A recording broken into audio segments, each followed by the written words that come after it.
This Bandito Sport carriage has an independent suspension on it that I designed about, I don't know, 5-6 years ago. There's a leaf spring on each corner that has the spindle attached. On the back it also has a integral brake caliper mount attached to it. These things work really well. They work totally independent, each one of all the others. And there's a snubber chain that runs across to the other side of the carriage. All that does is keeps the camber of the wheel correct. So you see, as I put weight on it, the wheel goes straight up and down. That chain does what it's supposed to do. They're, as a rule, quiet. They're the lightest suspension I could come up with. And the main point of these suspensions, particularly on a four-wheel carriage, is that the suspension is flat. Like, the components are flat. When you go to a shock or a coil spring type suspension, shocks and coil springs work up and down, which automatically increases the height of the carriage that'll fit in between your four corners. This flat suspension allows me to keep this low floor height in order to keep it easy entry. I can take and just step my foot right up on here, and I'm not exactly nimble and agile, but you can see how that works. I can just step right up there, I can grab a hold of this, and I can step in here. This is because of this suspension. It allows me to keep this floor down and allows the carriage to have proportions so that you can have a carriage for little miniature horses, yet have a full-size seating arrangement. This carriage was ordered with a crabtree setup on here. This is a double bearing setup. It's a swivel any which way. I can make these longer or shorter depending on what you want for how you harness and hitch. This pole is adjustable for length. It's extremely light on the end. I don't think that the end of this pole weighs more than 4 pounds. This is all aluminum. The double tree, I have a full double tree on here that can be turned over to change the height of it. You can also loosen a set bolt here and slide this up or down to change the height of it. And then for collar and hame line of draft, there's a cap pulls out the bottom and you trade it places for this. And the double tree can turn upside down underneath here. So that'll give you the correct line of draft no matter what kind of harness you use or for differing height ponies. The pole is supported by a spring here that's adjustable for different heights. I have a full fifth wheel in here. This is a 12-inch diameter plate. My fifth wheel is connected by a 1-inch diameter grade 8 steel bolt. It goes right down through the middle of it. It has a lock nut on the bottom so it doesn't come loose. This carriage has a fifth wheel brake on it. This is a new thing I have come up with.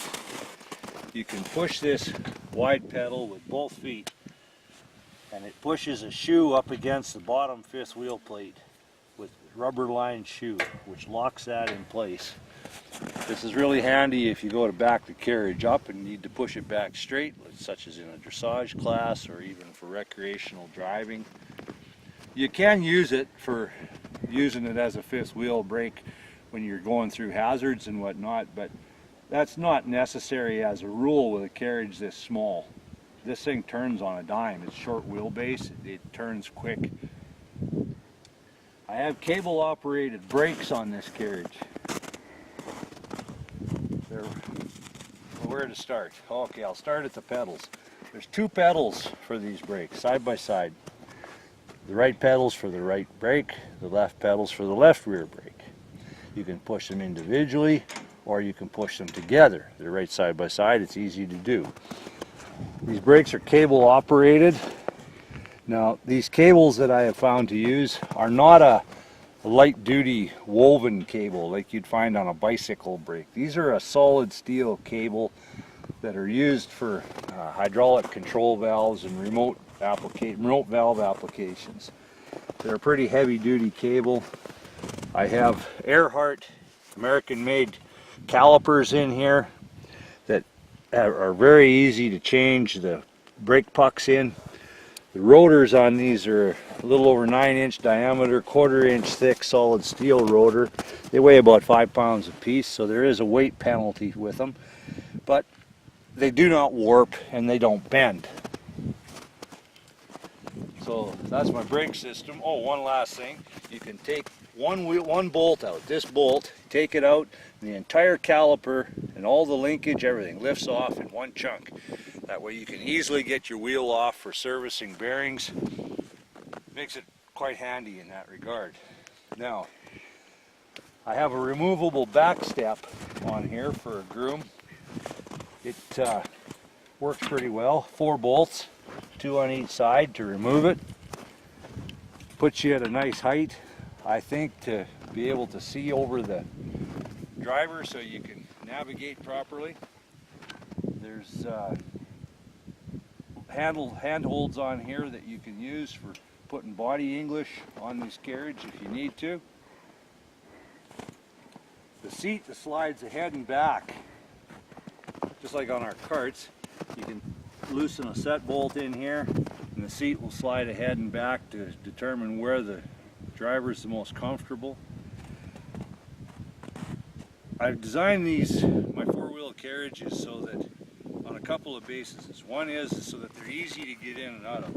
You can just step on the step here and you can step up into this carriage, or you can step in with the wheel turned, with the converter turned, you can step up behind.